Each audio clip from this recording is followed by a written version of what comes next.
Today on Cooking the Shop with Brett, I'm gonna take you to mid-Missouri, where I went down there this past summer to visit family. My mom promised to make her famous fried chicken, mashed potatoes, and homemade gravy. Now, my mom's fried chicken is the best. And if you live in mid-Missouri, there is a restaurant called Don's, and it's very similar to my mom's, but my mom, she has the upper hand on it. And I've tried fried chicken everywhere else. It doesn't even hold a candle.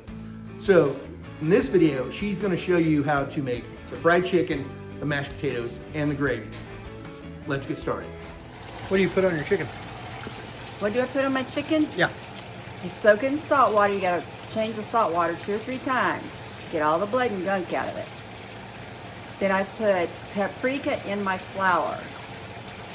And right before I put the chicken in the flour, I work salt into it, into the skin of the chicken. And I put it in the pan, then I pepper it after it's in the pan. And that's all there is to it. What do you use? Like Crisco or fat or? This is Crisco. There's my can. Crisco, could you use like regular lard? Oh, the lard makes it better. Just got one piece of chicken left?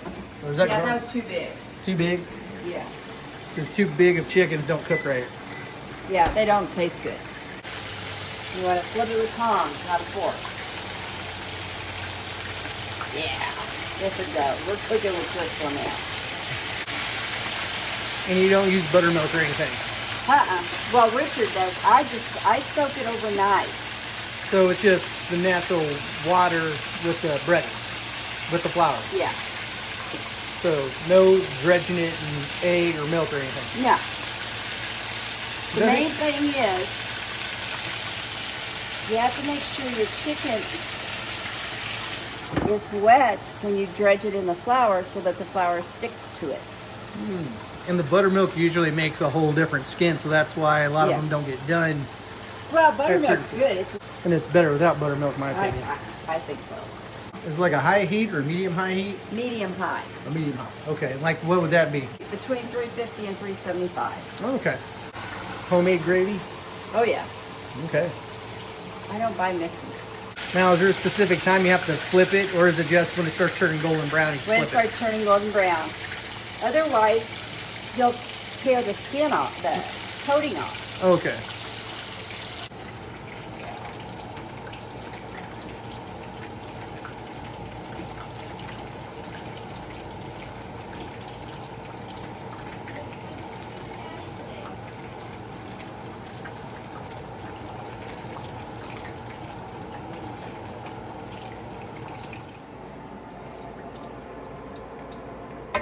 Now, I can either take that out and put that on the plate, or I can leave that in there for the gravy. Gravy.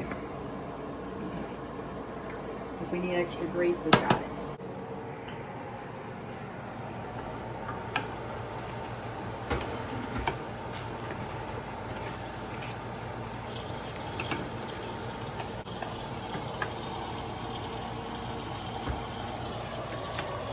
Okay, don't want it too clogged up. You want it, Not too clumpy? yeah, I want it, Thick.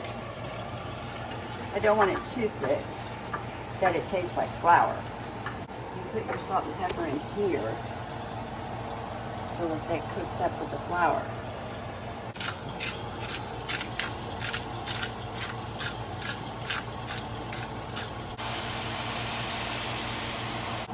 We'll just cook this slowly. It'll thicken up. It will thicken up. And if it gets too thick, we'll just throw some of this leftover grease Okay. in there. That's why you save some of your leftover grease. And that's how you make gravy.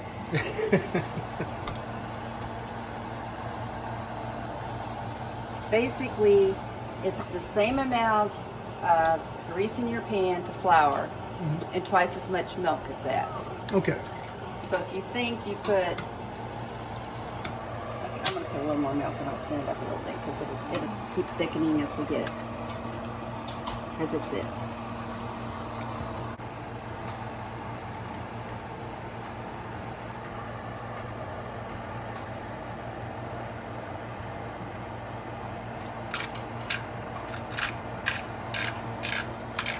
And just so you know, it's not cardiac approved, cardiologist approved. Oh, of course not. because we used whole milk. Mm-hmm. Turn that off and let it sit. Okay.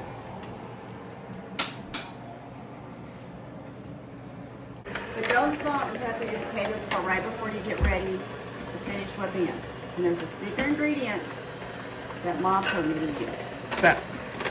You put a pinch of sugar in your potatoes. Oh. Pinch of sugar. Yeah. What are you two doing?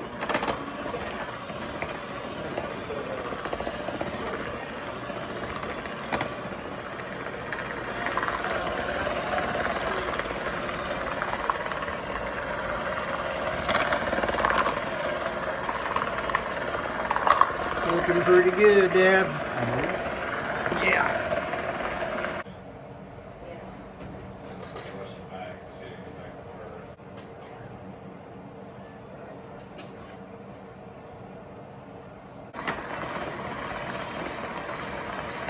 I've had a lot of blessings in my life, and a lot of times I overlook a lot of them.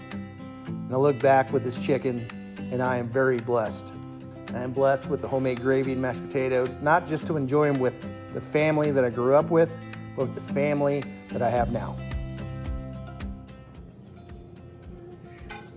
It's the first time ever having it. Yeah. Try a piece of the chicken.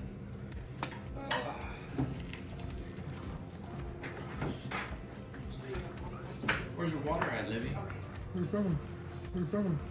from?